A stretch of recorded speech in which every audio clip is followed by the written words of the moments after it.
Hello, and welcome to this video. In this video, I'm going to go over the developer resources that are available within VMware Aria Hub, as well as look at how we can use GraphQL to query the VMware Aria Graph Data Store. So VMware Aria Hub is a central location to look at information across your cloud environments. And this information can be related to security, cost, applications, your Kubernetes environment, as well as just your cloud services and much, much more. And we have a great UI to look at a lot of that data.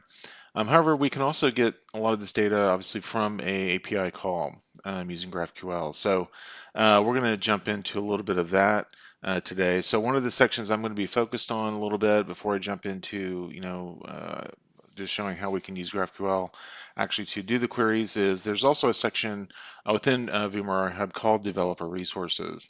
So in here, there's some information on, how to get started with GraphQL, as well as some of our GraphQL API documentation, or just the Graph API documentation, as well as the ability to launch an Altair client.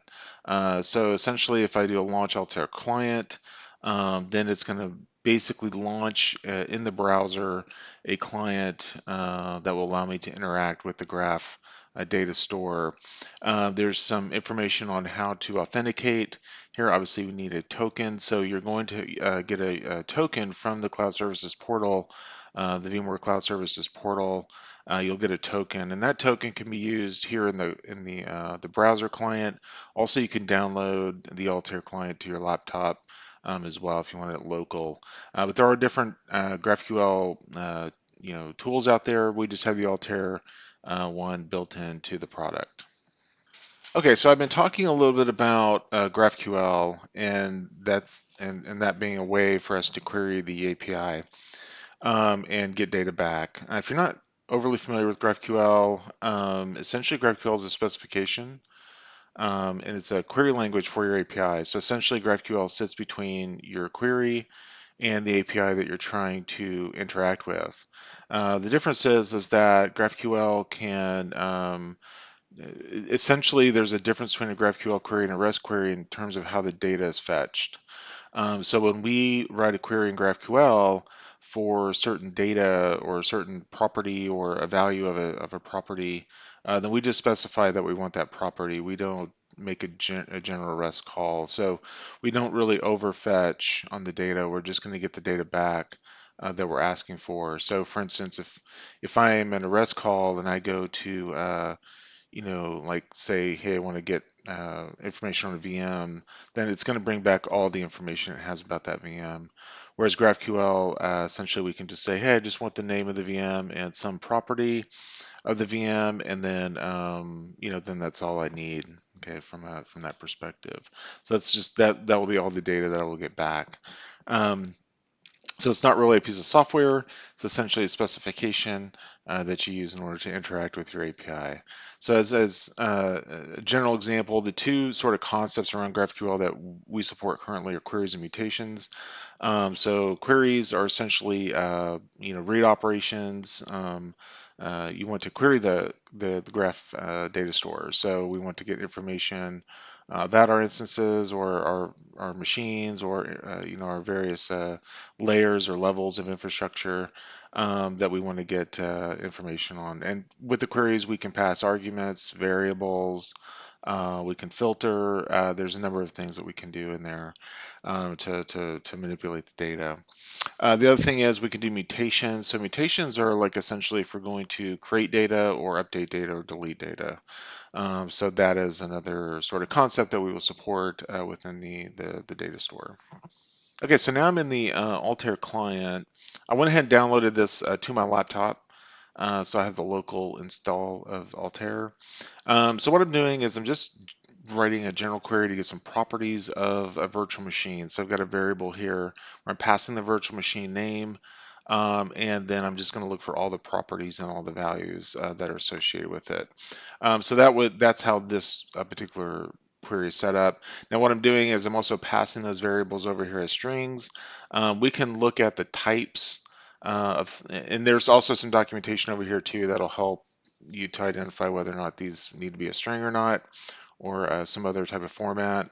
And I'll show you another way that we can make sure that we're getting the right types in there.